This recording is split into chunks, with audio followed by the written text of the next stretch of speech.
تعرف تعمل كده، انت تخلي جسمك يقشعر، انت اللي تتحكم فيه من غير ما اي حاجه ساعات بعرف تحصل. اعملها انا دي. ازاي بقى؟ ان شاء الله. ما انا مش هقدر اقول لك ازاي. طيب مبروك، انت من 1% من البشر بيعرفوا حقيقي بجد؟ يعملوا الحاجه دي. تعملي حاجه كده اللي هو فتعملي.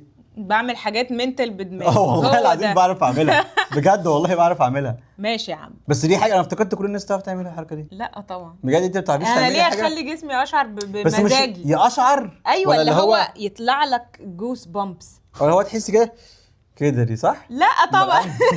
يبقى انا بعمل حاجه غلط. عارف ان انت لما فجأة تحس بسقعة وتلاقي جسمك كده اشعر من كتر السقعة وشعرك وقف كده. بس هي دي اللي انا عارف عنها. هي دي جوز بامبس. طول ما انت على فكرة جسمك دافي ده ما بيحصلش، بس لما تحس بسقعة فجأة يحصل لك الجوز بامبس دي. كده دي. او ان مثلا حد توتر فجأة او تفاجئ كده. بعرف اعملها دي. طب تمام. اظن يعني انا متاكده ان هو لا.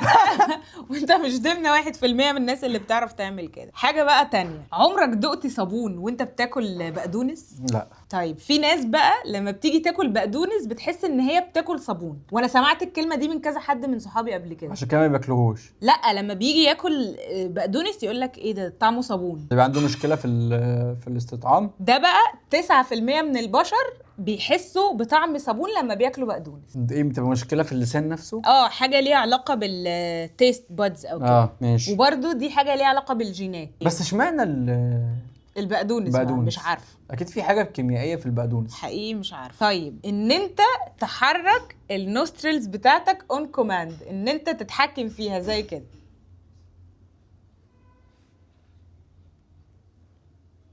هنا بتعملي كده كده. بتعرف تعمل كده؟ انت تقفلهم صح؟ ان انت تلعب بيهم يعني تحركهم. طيب حوالي 30% من الناس بس بيعرفوا يعملوا الحركه اللي احنا بنحاول نعملها. بس كده.